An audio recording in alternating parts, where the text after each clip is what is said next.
景川师兄，上一届武风大比，药王峰可是夺得了第2名呢。药王峰今年连个真元境巅峰的弟子都没有，应该与前3无缘了吧？排名如何？要比过了才知道。下一场，傲与虎对战徐白。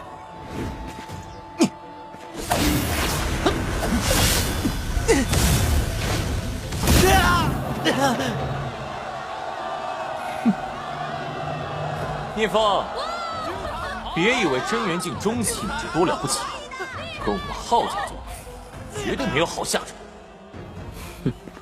下一场，颜若冰对战张峰。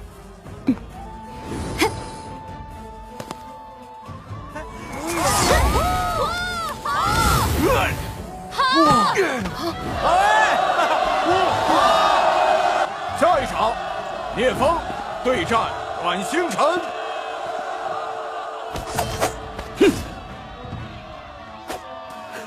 怎么还有真元境中期的弟子？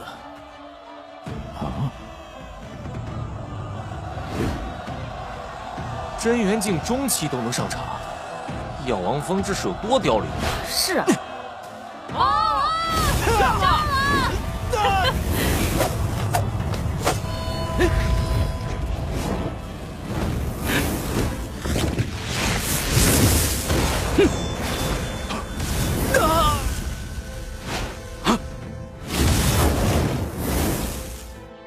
真元境中期就这么强？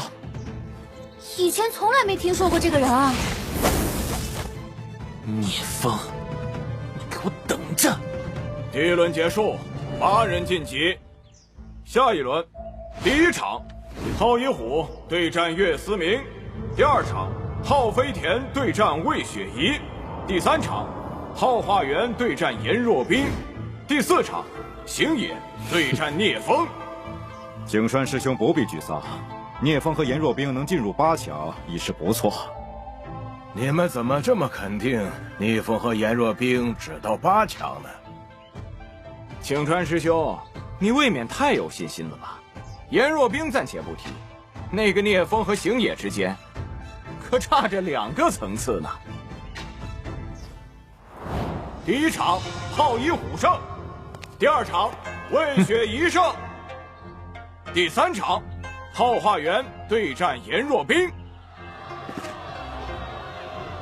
浩化元好歹也是个真元境巅峰的武者，颜若冰这一轮也到头了。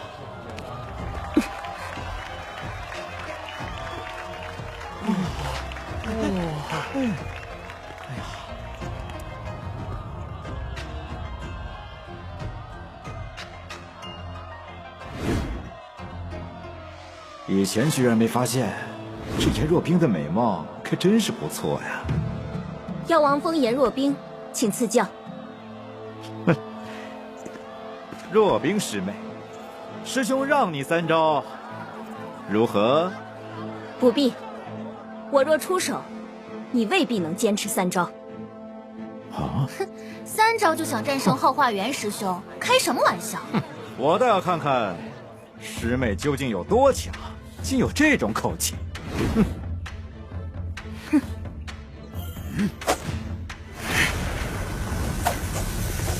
电飞鸿，嘿！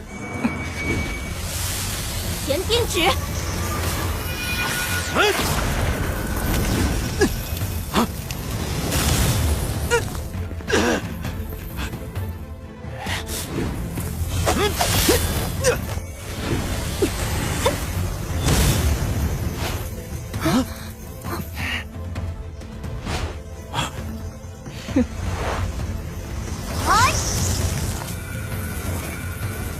糟糕！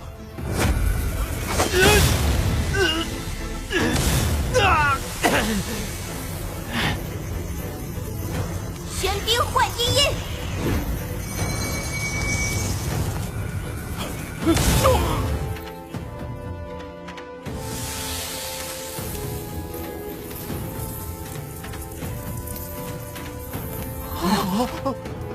玄水真典竟能修炼出如此强大的寒冰真气。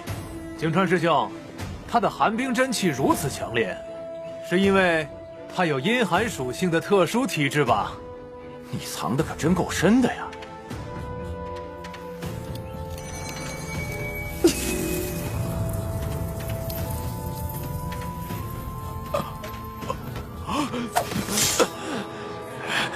承让。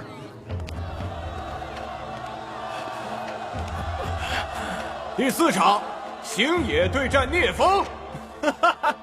景川师兄，不好意思了，虽然聂风天赋不错，但是对上星野，他毫无胜算。星野实力之强，远胜于普通的真元境巅峰。就算聂风也有特殊体质，他也胜不了星野。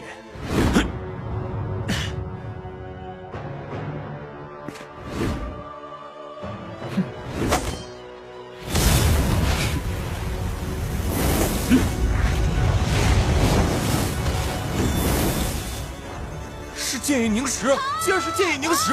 这可是素魂境尊者才能领悟到的剑意凝石。他不是真元境中期的修为吗？剑意凝石是我刚踏入真元境的时候本能觉醒的，现在我的精神强度还远不及武王时的些许半点，但也足够震慑他们了。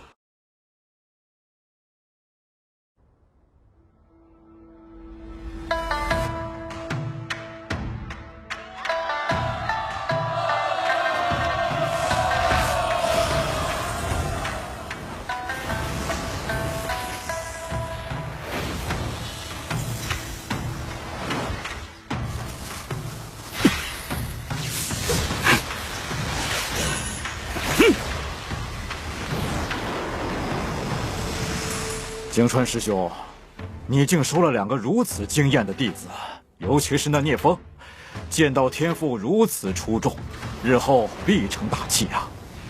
还好还好，未来能走多远，还要看他们的机缘造化。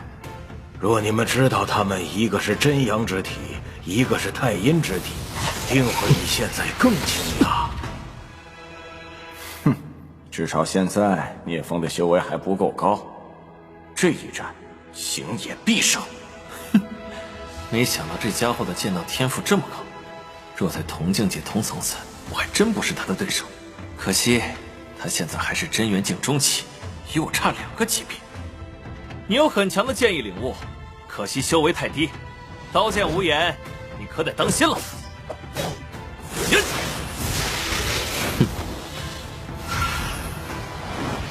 战天诀，我曾与很多修炼过战天屠戮的武者交过手，败定了。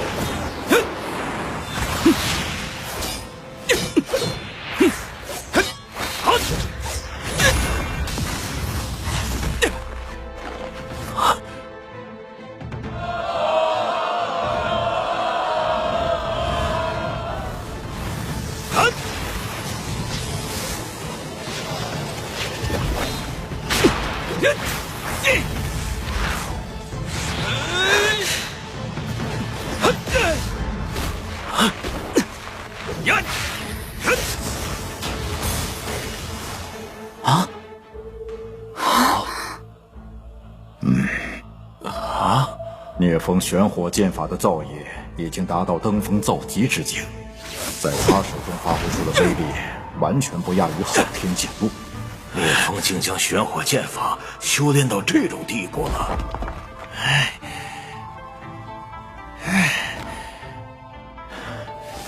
风雨连城，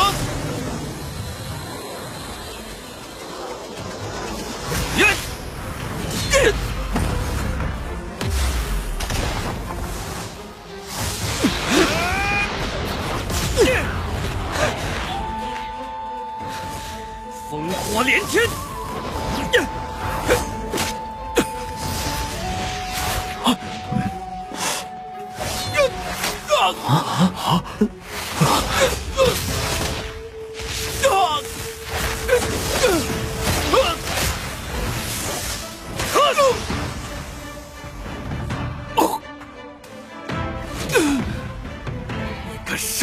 刚才谁说刀剑无眼？既然你怕受伤，直接认输不就好？你，晴川师兄，你这个弟子竟如此心狠手辣。哼，星爷有什么想法？难道你不清楚吗？还是说，只能星爷伤聂风？你，宗主，五峰大比，比的是实力，还是比娇贵呢？当然是实力。那就好。如若有人受不了受伤，最好趁早退出。输了就是输了，怎么还能说出这种话来啊？是啊，怕受伤就别参加呀。输了就别狡辩了，让星爷速速退下。星爷，快给我滚下去！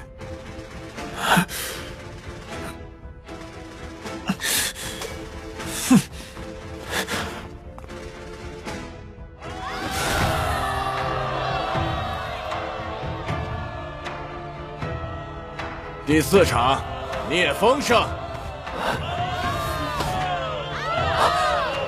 聂风师兄好厉害啊！你和若冰师姐太为我们耀王峰争光了。是啊，这个星爷修为比聂风高这么多，居然还能落败。哼，你不也是一样，被聂风越2级击败？那是意外，他只不过是碰巧破了我的昊天剑路。昊天剑路是我昊家绝学，代表着昊家的威严。你用昊天剑路都能被人越2级打败，不是更丢人吗？哎呀，好了，虎哥，你就别说我了，还是想想怎么对付聂风吧。哼，我可是昊一龙的亲弟弟，除了我哥以外，本宗年轻一辈谁是我的对手？那是，那是。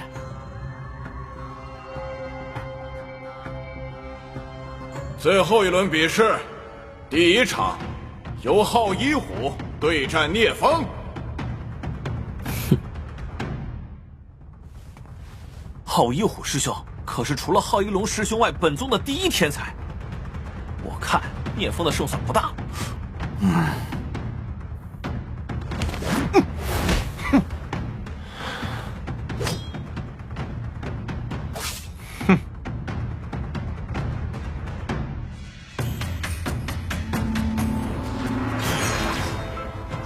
是剑意。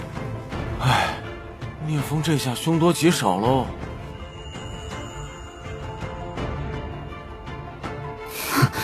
小心。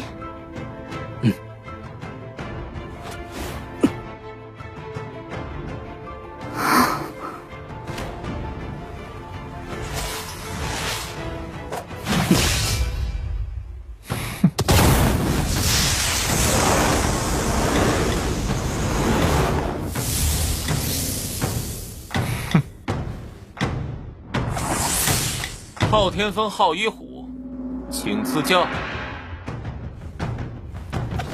药王峰聂风，请赐教。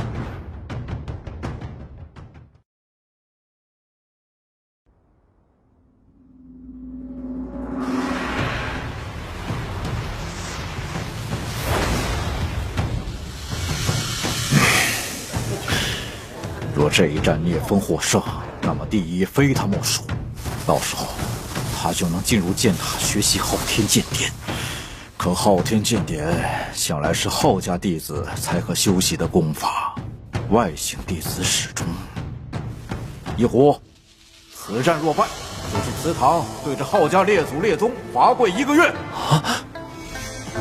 可见！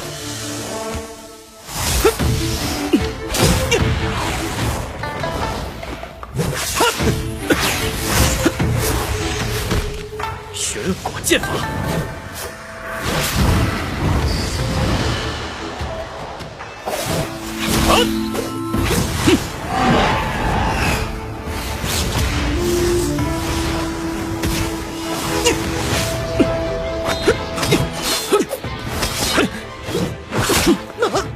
不会吧，一虎师兄居然占不到半分便宜！这聂风仿佛能看穿一虎师兄的剑招，他为何每次都能化解我的招式？啊！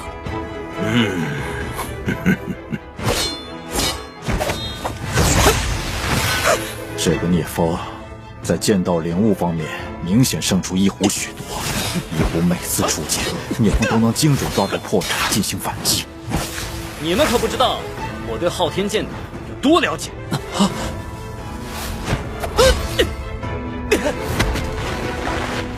昊一虎，你就这点能耐吗？电飞鸿！哈！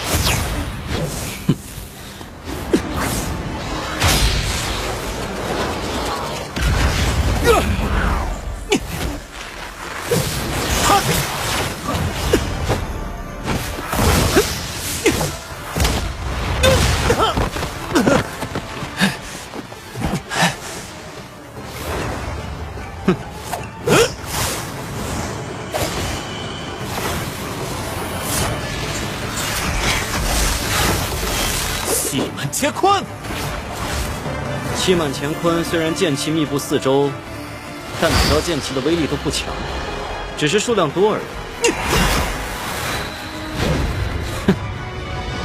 隔岸观火。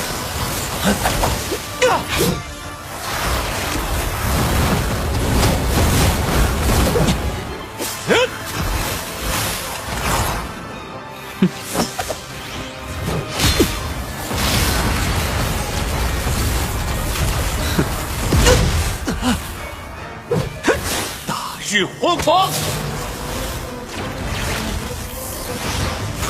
果然是这种。南阳落日。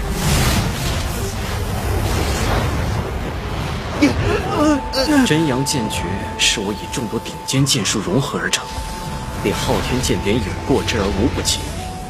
我又是真阳之体，根本毫无胜算。聂风施展的是什么剑术？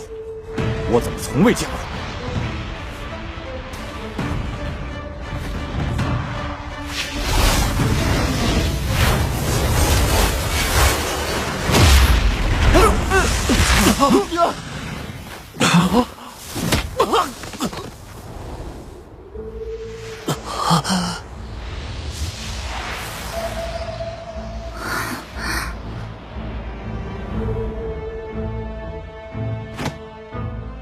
无需再战了吧？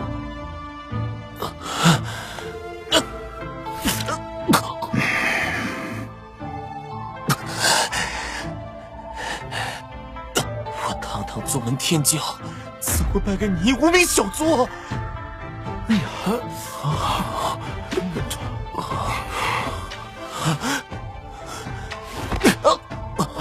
一虎哥，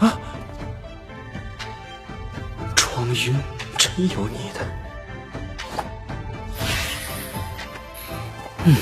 你刚才施展的是什么剑术？黄景川可不会这样的剑术，谁教你的？什么？这么厉害的剑术，竟然不是昊天宗的？不会是别的宗门派来的卧底吧？还好我谨慎，没有施展紫阳宗的绝学。这是我自创的剑招，这怎么可能？自创的剑真元境就能自创出如此厉害的剑招，昊天剑典可是1等一的剑术，他比昊天怎么可能会被随便创出的剑招破掉？你难道不解释一下吗？这有什么好解释的？聂风刚才使用的既不是紫阳宗的焚天剑典，也不是万剑宗的万剑罡气，世间没有哪个剑术能与之匹配，足以证明这个剑招只能是他自创的。他这般年纪，这等修为，怎能创出如此玄妙之剑招？我看八成他有什么奇遇，或者入了什么遗迹，获得了某种失传的上古剑术吧。这确是我自创的剑术。聂风是难得一遇的剑道天才，我相信他说的话。你先下去吧。好！啊！总算蒙混过去了。聂风如此厉害，看来我们药王峰这次终于不用垫底了。哎，不但不用垫底，还很有可能是第一呢。不对，第一、第二都是我们的。听说上一次这种光景，还是在800年前呢。800年前？要是一龙师兄在，这个聂风绝不可能赢。嘘。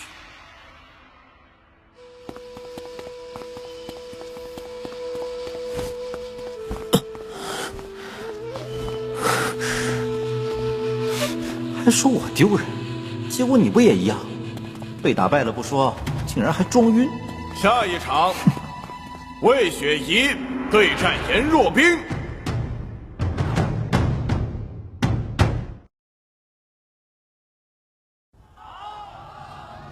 下一场，魏雪怡对战颜若冰。魏师姐身为荡天峰主脉弟子，不但身份尊贵，天赋绝佳，长相也十分出众，绝对是咱们昊天宗的第一美人。第一美人，我觉得还是颜师姐更美些，特别是她的气质，冰山美人呢。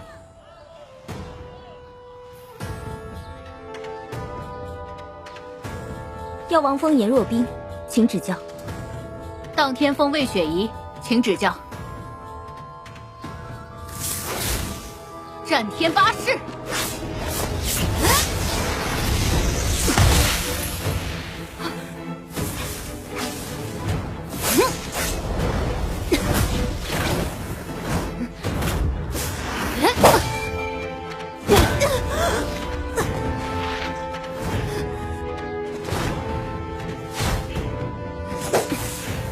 玄冰指。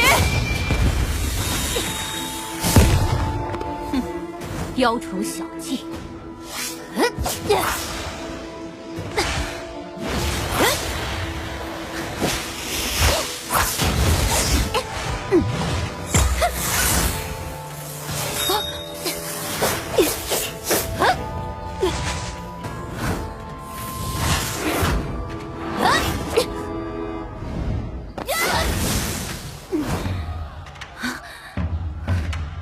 我虽然斩断了他的指劲，却无法阻止寒气入体。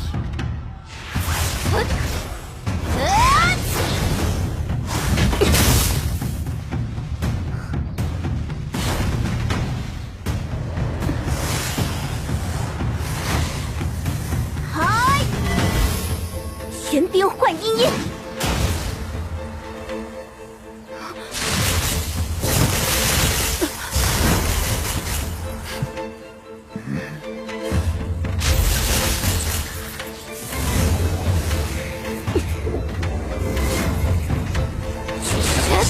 闪八风式。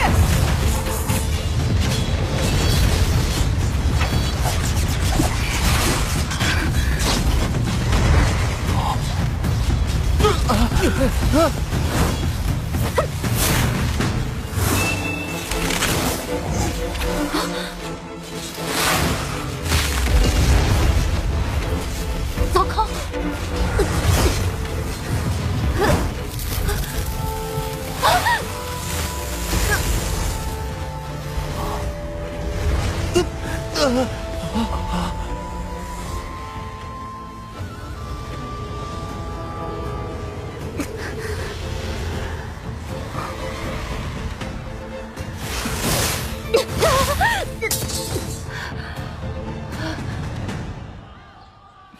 你输了。啊！魏师姐可是和一虎师兄齐名的天才，居然败了。没想到颜若冰和聂风一样，也能越级败敌，包揽5峰大比第1名和第2名。聂师兄和颜师姐太厉害了，今天我们药王峰算是扬眉吐气了。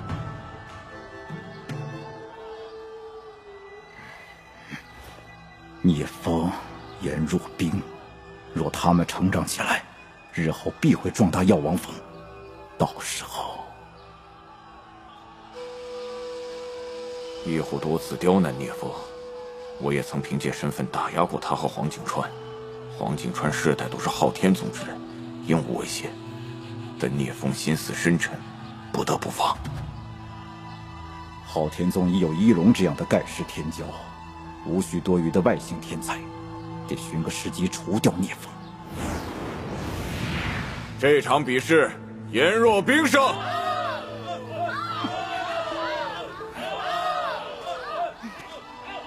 下一轮第1场，聂风对战颜若冰。如果颜若冰赢，只要她嫁入浩家，昊天剑典就不算外传。回人叔，什么？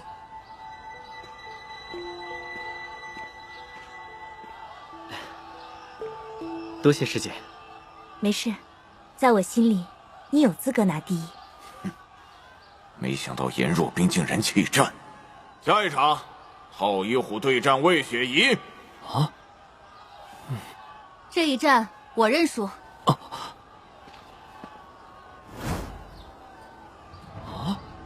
你还要再战吗？现在只剩第2名可争，对我来说意义不大。我弃战。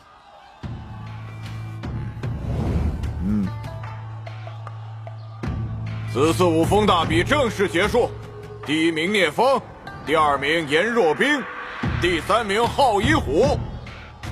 根据昊天祖师定下的规矩，武风大比排名第1的弟子即可进入昊天剑塔修炼。聂风，恭喜你！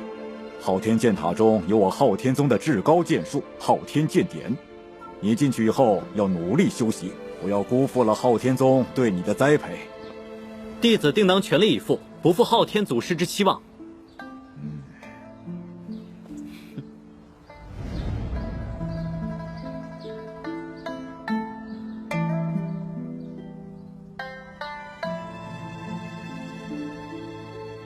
昊天祖师将昊天剑典分成3个部分，置于塔内的3层中，每一层都有3个关卡考验。通过第1层的所有考验，你就能获得昊天剑典真元篇；通过第2层、第3层的考验，则能获得素魂篇和真灵篇。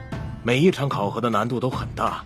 你虽然是真阳之体，拥有越级对战的能力，但还是要小心应对。师父放心吧，我有把握。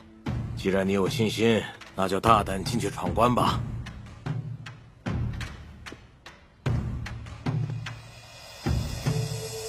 昊天剑塔的闯关规则我再清楚不过，前世我就闯过了第2层，获得了真元篇和素魂篇，而这一次，昊天剑典真灵篇，我势在必得。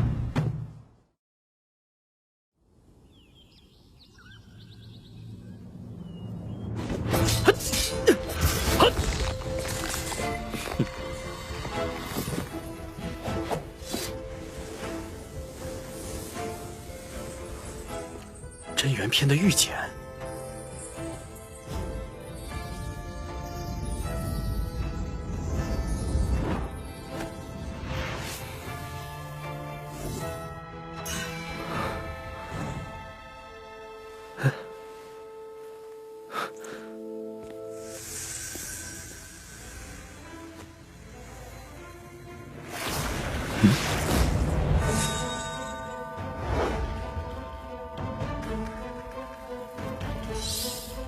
第2层的难度会比闯关者高上1个境界。来吧！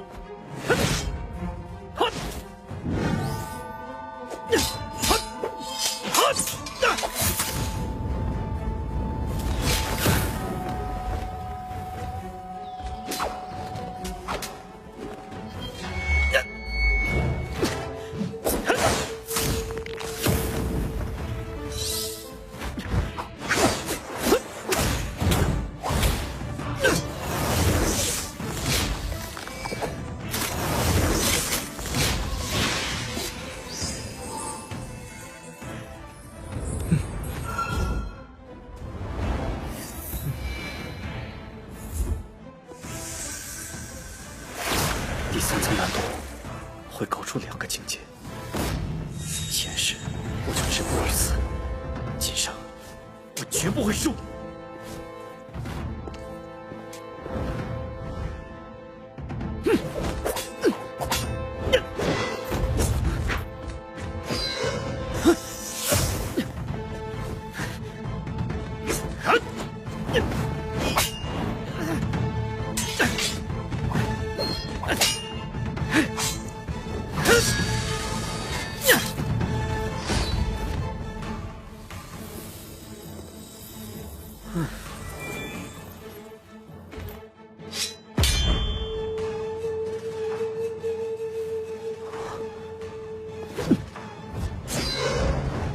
玄火剑法。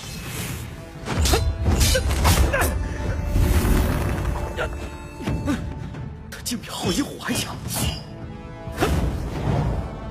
残阳落日。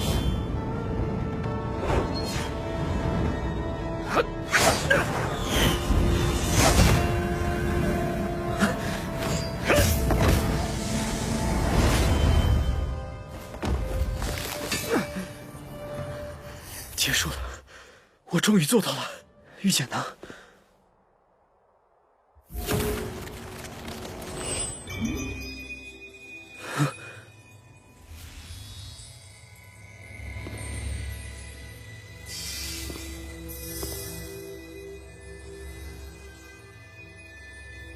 为何此人如此眼熟？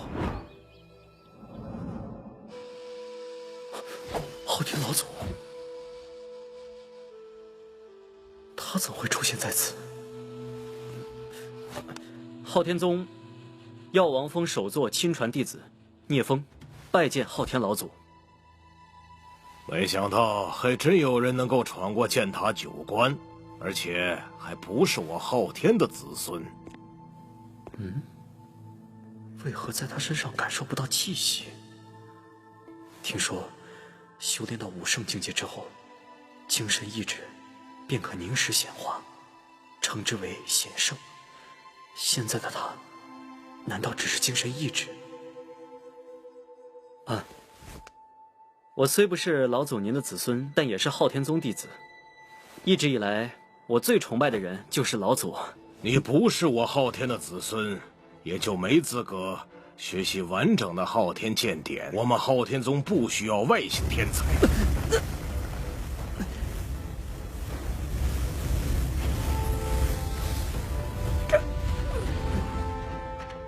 果然是个骗局。如果你只闯过前2层，将会是我昊家的得力战将，但你偏偏闯过了第3层，足以威胁到昊家根基，所以就此安息吧。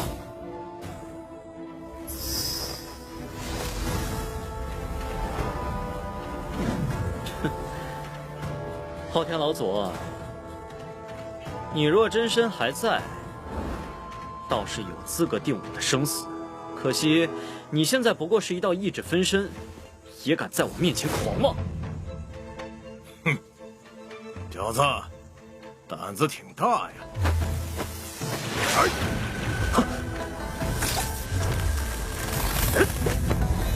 炼苍穹。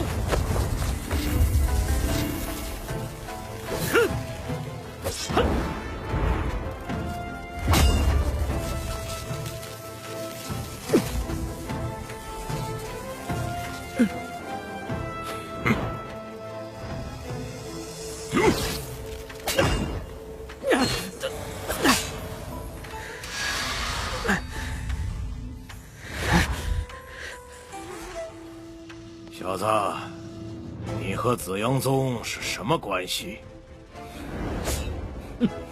无可奉告。哼，还挺嘴硬，那就去死吧！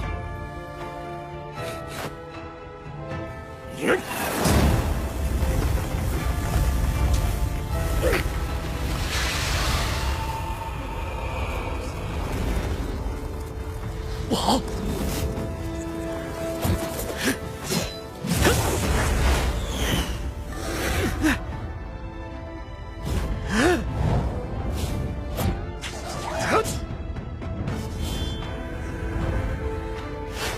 残阳落日，这可是素魂境才能展现出来的实力。紫电飞鸿。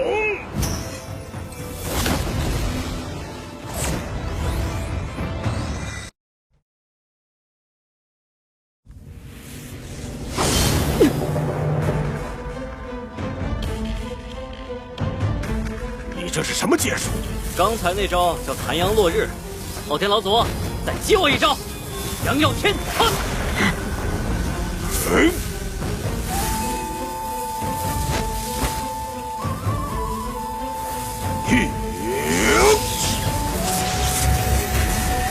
破苍穹。此招一出，杀敌自凡。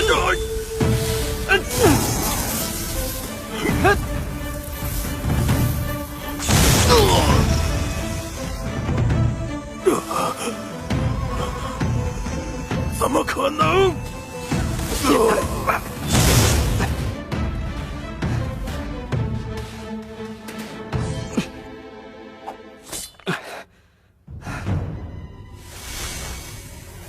我体内的真元已经耗尽，现在一个最普通的真元境初期武者都能轻松将我杀死。没想到这昊天剑塔的第3层竟然是个骗局。昊天老祖身为昊天宗的开山祖师，堂堂武道圣主，却不打算将昊天剑典传给外人，真是只老狐狸。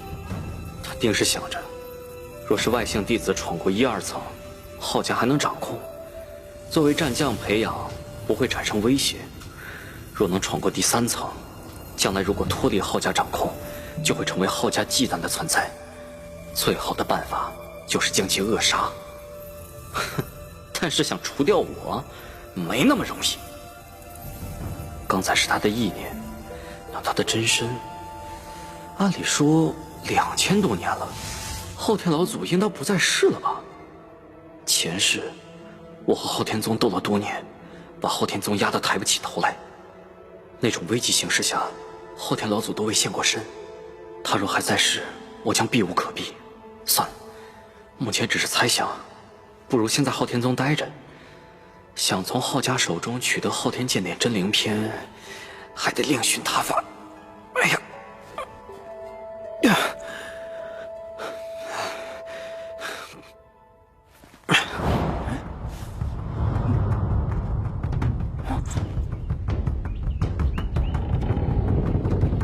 哎，出来了！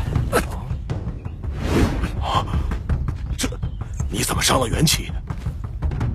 师父，我本想获得完整的昊天剑典，可这第3层的难度实在太大。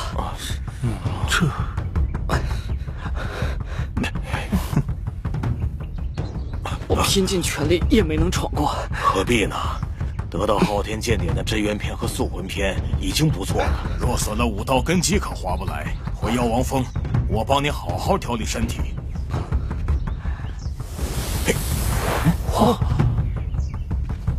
看样子是没得了，走吧，走吧。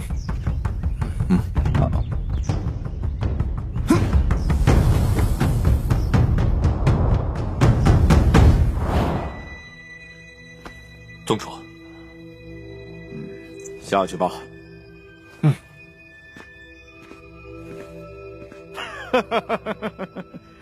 昊天剑典乃是我昊家不传之宝，岂会轻易让一个外人得到？剑塔3层9大关，至今还未有人可以完全闯过。聂风此子心性狂傲，让他吃瘪也好。他既然获得了真元篇和素魂篇，将来也就在素魂境巅峰，难与武王争锋。他若老老实实做我的昊家战将，倒也可以提拔一二。如若不然，自那之后，师父拿出许多珍稀药材为我调理身体，很快我便恢复了元气。不但如此，我的体质也比之前增强了许多。经历了这一次五峰大比，我彻底明白，想让昊天宗交出昊天剑典真灵篇，基本不可能。想要获取，只有一个办法：抓住昊家的要害，逼他们不得不给。只有强大到整个昊家都无法反击，才能让他们拿出真灵篇做交易。而那样的实力，至少需要武王级别才行。我现在还差得远，在那之前，我必须韬光养晦，暗中修炼烈阳真火诀。另外，我还有焚天剑路、紫阳化击手和大日焚天掌3门武功的心法，加上前世修炼的经验，待修炼有成时，就算昊一龙出关，也不足为虑。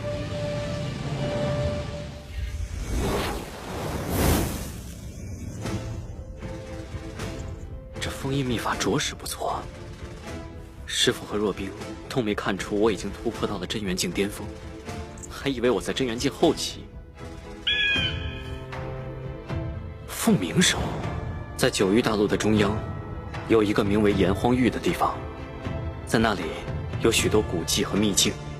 我前世获得的那颗神炎珠，便是出自炎荒秘境。历来，修为达到宿魂境或者真灵境的武者，若想要再进一步，若非领悟各种武道真意，只有寻找强化神魂的宝物才能提升。8域中，能够强化神魂的宝物少之又少，但炎荒域的古迹秘境中却有很多。其中，凤鸣山便是传闻中上古神兽凤凰的栖息地。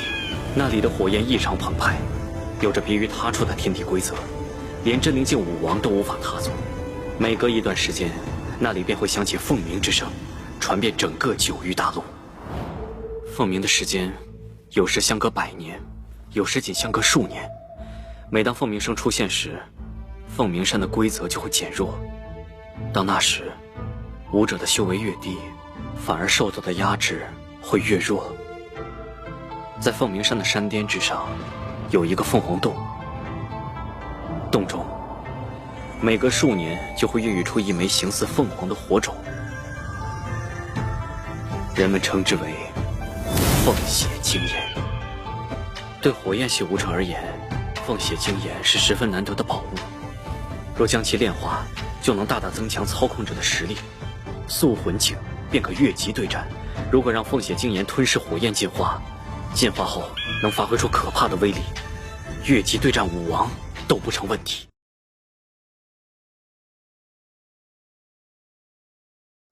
炎荒域中的炎荒秘境，每隔12年便会开启一次。我前世进入的时候36岁，得到了宝物神炎珠。最近的一次，大约4年后就会开启。但是，这次的凤血精炎，我也势在必得。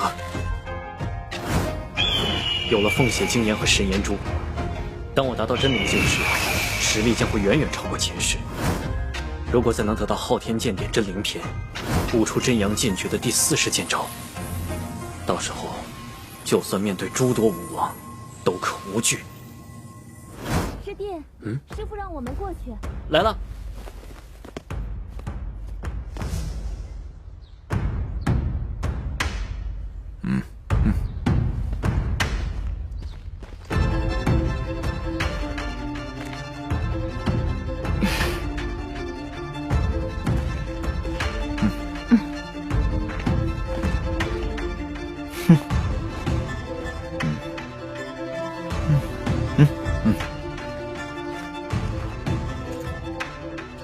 凤鸣山的情况，相信你们的师父都已经跟你们说过了，我就不再多言。记住，这次是8大宗门天骄的一次较量，我昊天宗乃8宗之首，绝不能输给别人，明白吗？明白。出发。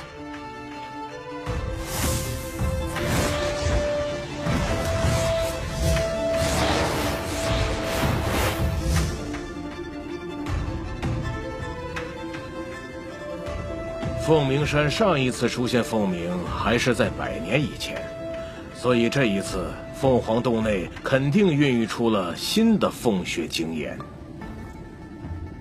因为凤鸣山有独特的天地规则，修为越高，受到的压制就越强，尤其是山巅，只有真元境的天骄才能够到达凤凰洞。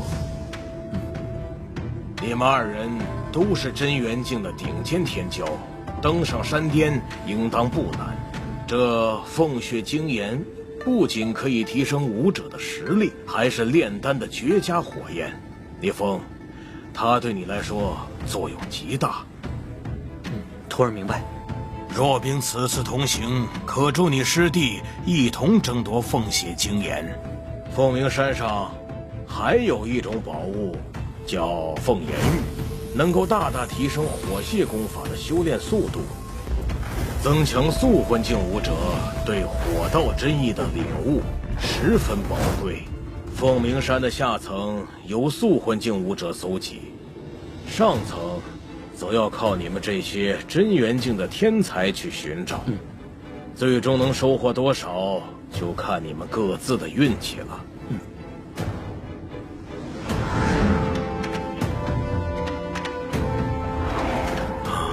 那里就是凤鸣山，因为上空有限制，所以不能飞行。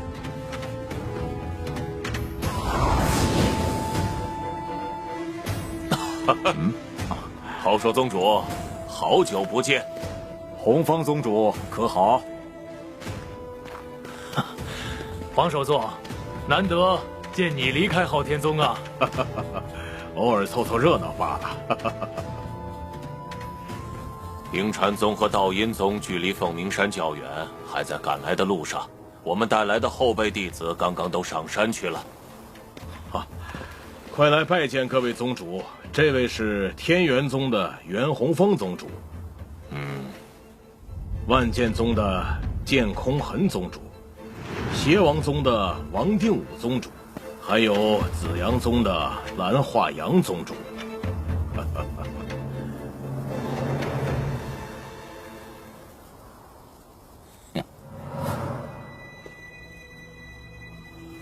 晚辈拜见各位宗主。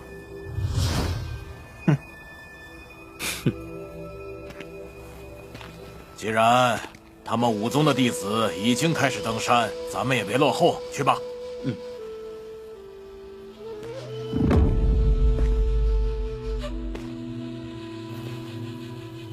此子体内蕴含真阳之火，莫非是真阳之体？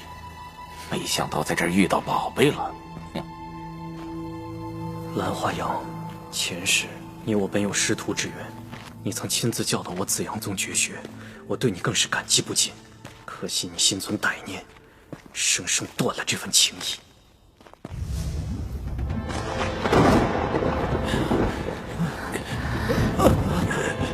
若冰是太阴之体，与这山的火焰气息有些相克。我没事。没事。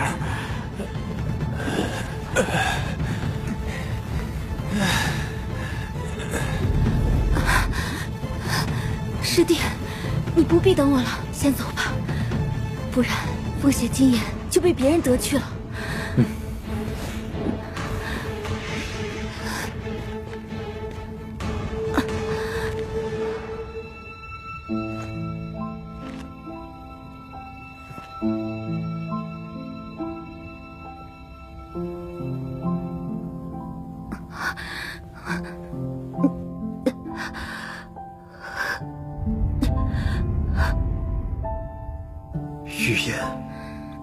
虽然我有烈阳真火诀，可以抵挡这里的压制，但似乎已经到了极限。前世有2个对我至关重要的女人，第一个是若冰，第二个就是雨嫣。那时我被昊天宗追杀，多亏雨嫣出手相救，将我带回了紫阳宗，助我在这儿学习紫阳宗绝学，让我拥有和昊天宗一抗的本钱。在我心里，雨嫣和若冰同样重要，只是若冰出现在前，且又因我而亡。我当时一心为若冰复仇，却忽视了对我始终如一的雨嫣。直到复生后，我才发现，原来雨嫣早已深深刻在我的心里。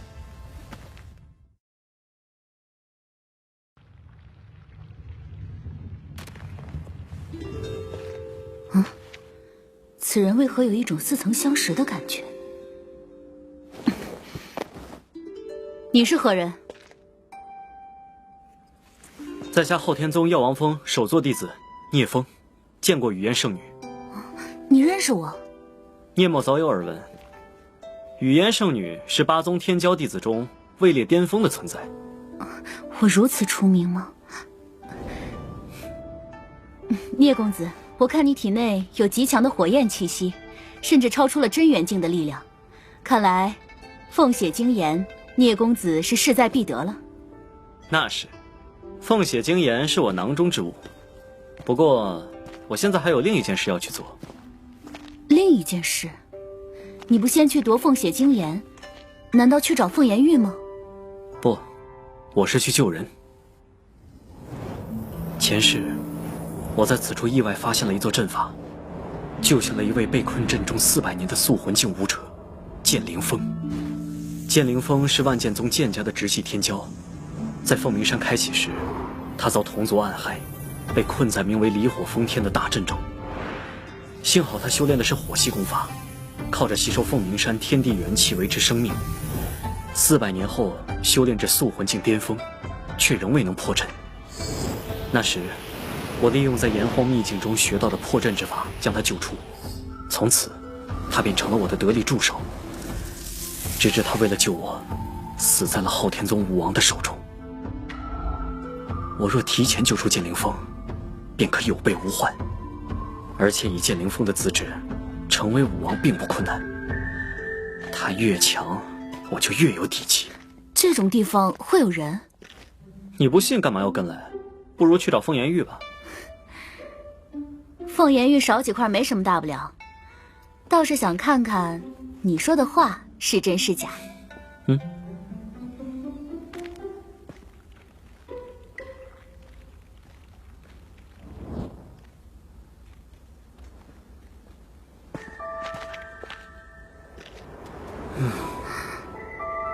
如此隐秘的地方，他怎么会知道？就好像来过一般。可上一次凤鸣山开启还是100年前，那时他还没出生吧？你怎么知道这里有个山洞？又怎么知道里面有人？我师父告诉我的，困在这里的是他朋友。光凭口述你就能找到这里？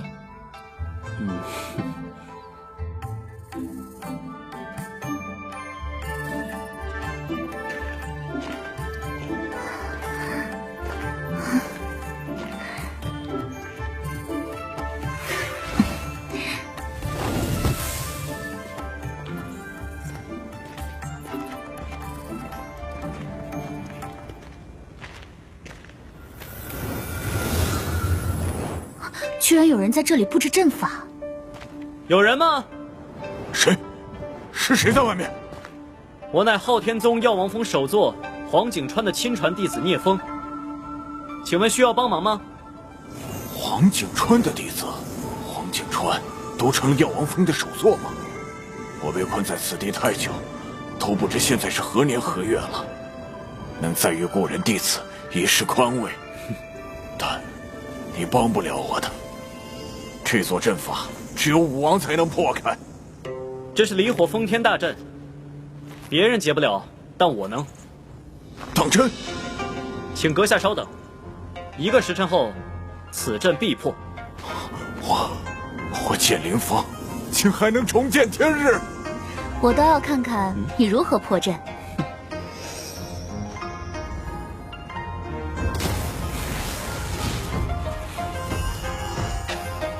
它是真阳之体，爹曾说过，我们紫阳宗的开山祖师便拥有真阳之体，所创的烈阳真火诀是最适合真阳之体的修炼功法。他若是我们紫阳宗的弟子该多好啊！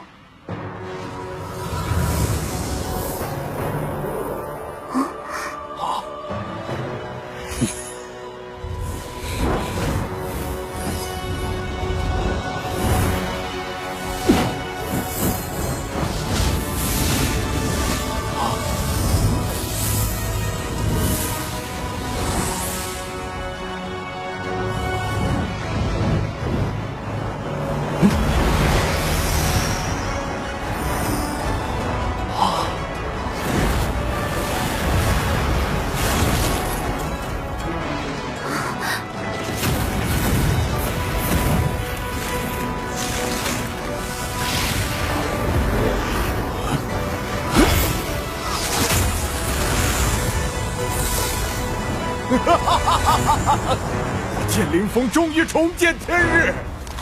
剑空尘，你给我等着！我要找你报仇雪恨！剑空尘已经练成万剑罡气，是真灵境武王。你想报仇，还没这个实力。小友是黄景川的弟子，正是。多谢小友救我脱离苦海，日后若有用得着我剑灵峰的地方，尽管吩咐。刀山火海，在所不辞。救你，我的确是有目的。什么目的？在我成为武王之前，你要为我护道，保护我的家族。等我成为武王后，我帮你解决剑空尘，让你学到万剑罡气，如何？这哪里是什么目的，分明是让我占便宜啊！但我年纪已大，不知能不能活到你成为武王的时候。不会很久，快则10数年，最长30载，我必成武王。你连塑魂境都没有踏入，30年能成为武王？语言圣女，我们打个赌怎么样？以30年为限，没成为武王我输，成了算我赢。好啊，赌什么？谁赢了就可以命令对方做一件力所能及的事，不许拒绝。好，一言为定。哼。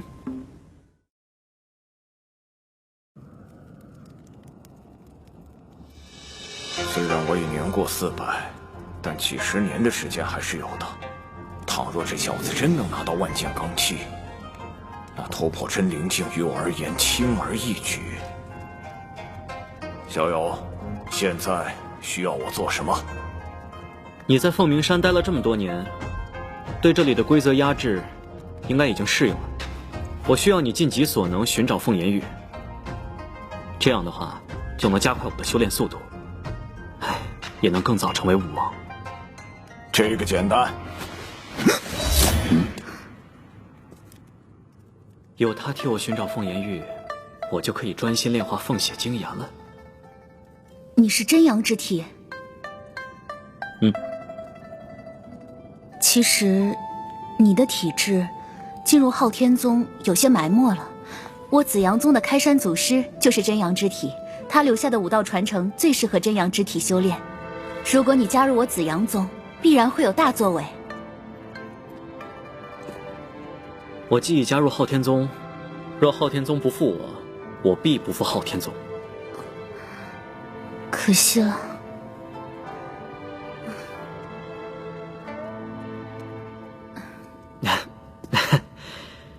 就算是在昊天宗，我一样可以登上武道巅峰。因为机缘安排，雨嫣和我在前世成为夫妻，但是这一世我们注定没有夫妻之缘，还是尽可能保持距离比较好。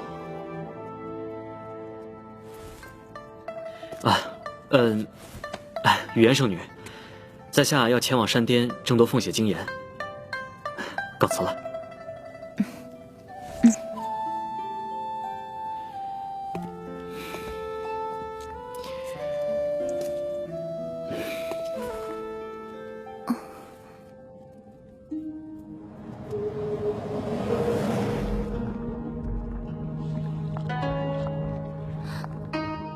师弟明明比我先走，为何还没有到？啊，在下万剑宗剑流风，在下紫阳宗蓝雨堂，鄙人天元宗袁向晨，道阴宗宫羽瑶，在下昊天宗颜若冰。你不是昊家之人？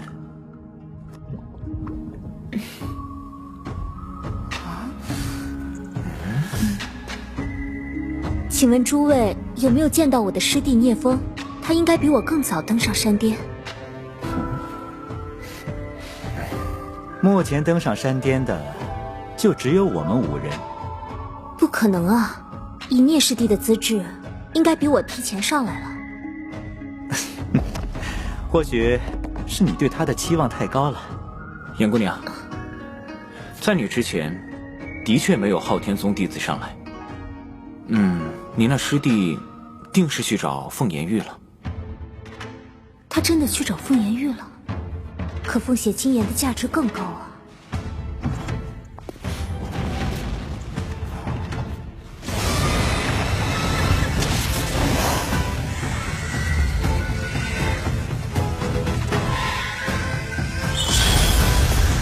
这就是凤血精炎。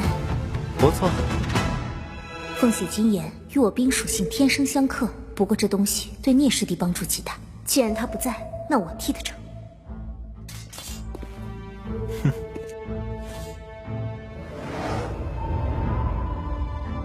我看其他人就算来了，也没什么资格夺取凤血经验了。不如我们现在就比一比。哼，确实，现在还没登顶的人，修为定在我等之下，虚耗时光并无意义。好，你们打算怎么比？老规矩，点到为止，谁实力强，凤血经验就归谁。炼化期间，其他人不得打扰。好，马上开始吧。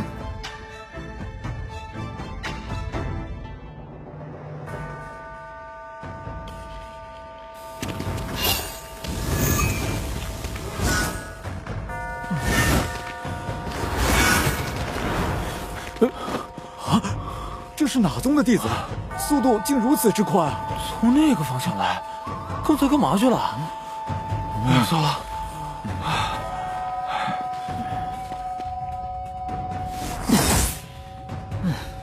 你怎么现在才来？我这不是来了吗？他们早比完了。你要是早点来，和颜若冰联手，那凤血精炎就是我昊天宗的了。哼。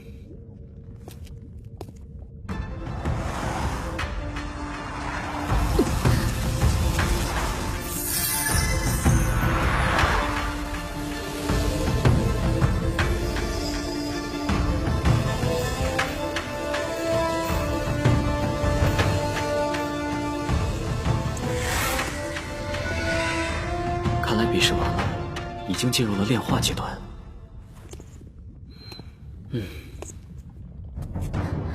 你怎么才来啊？我没能争到凤血精炎，他们实力太强了，特别是道阴宗的宫羽瑶。没事的，你的体质不适合在这里，加上境界又差了一层，自然不是他们的对手。我之前去做了点事，所以耽误了些时间。不必再炼化了，这凤血精炎是我的。狂妄的小子，现在才登上山巅，有什么资格染指凤血精炎？雨瑶姑娘，你安心炼化即可。想要打扰你，得先过我这关。区区真元境后期，哼，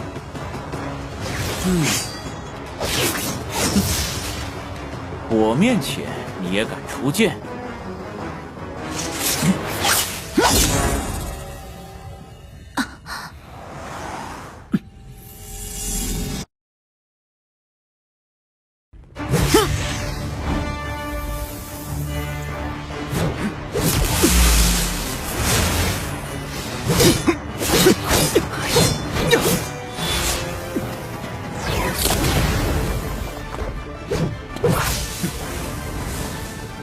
真元境后期，竟有如此实力。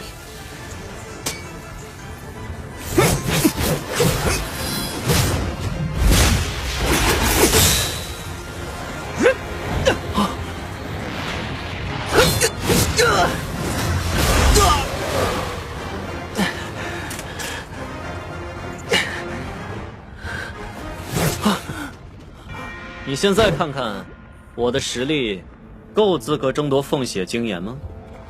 够。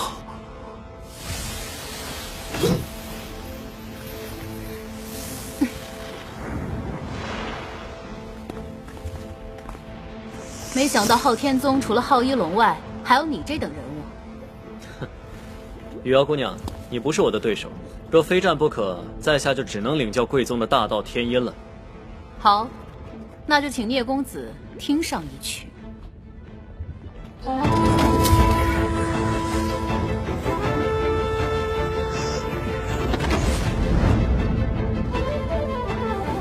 是精神空间。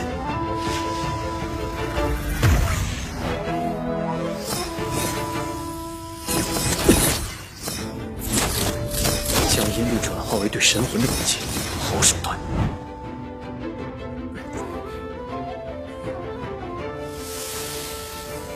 之前宫羽瑶对战剑灵峰他们都没有动用精神攻击，现在却开启了精神空间。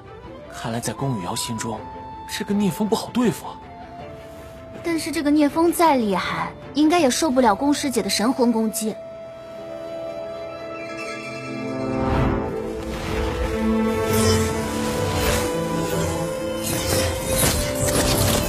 看来以真元境后期的实力和他对战，胜算略低呀。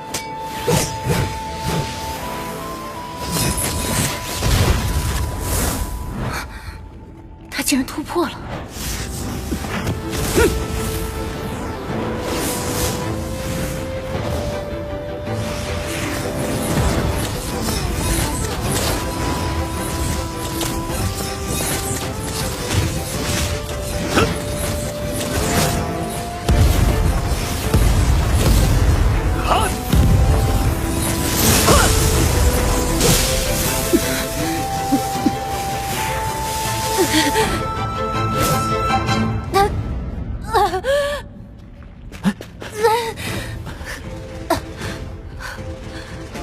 宫姑娘，你没事吧？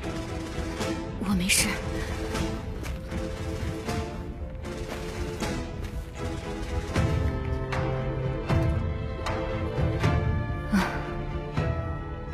我败了。啊！奇怪，刚刚在精神空间内，他明明已经突破到了真元境巅峰，为何现在又刻意隐藏，将其压制回了真元境后期？罢了，他既有意隐藏，我又何必多想？聂公子的实力不俗，我拜得心服口服。现在凤血金岩归你了。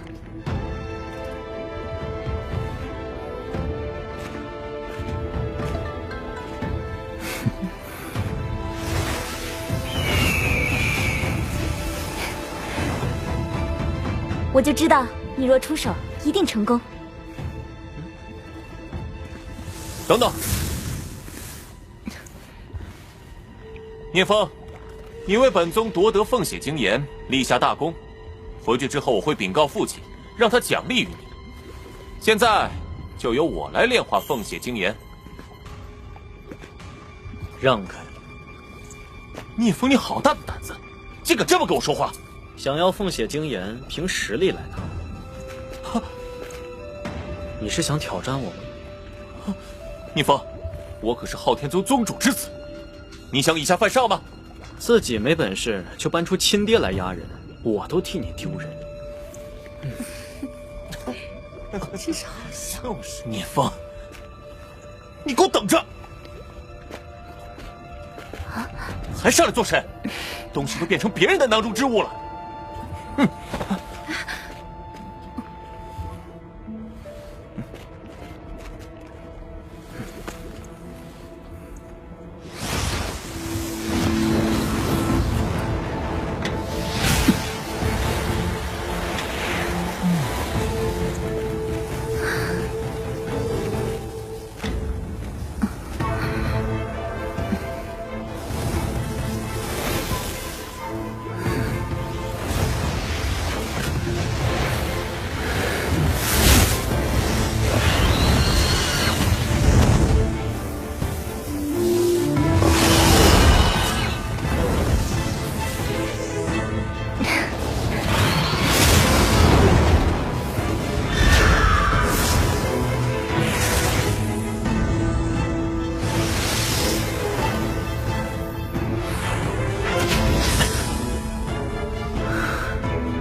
有了真阳之火的滋养，凤血精岩的威力会愈发强大。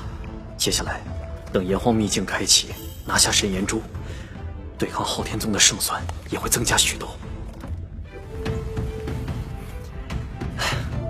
走吧，我们也去寻找凤颜玉。拿到几块凤颜玉啊？我也是。山上有一个塑魂境巅峰的强者，把我的凤颜玉全拿走了。我也遇到他好几次了，每次刚到手的凤颜玉都被他抢了。也不知道他一个塑魂境巅峰怎么上去的。就是，你们看清那人的脸了吗？没有，他满头乱发，一脸长胡须，像个野人一样。就是，我的凤颜玉也被他抢了，太过分了，这个人。哎，有人出来了。聂风，你在凤凰洞里对我怎么说的话，有种你现在再说一遍。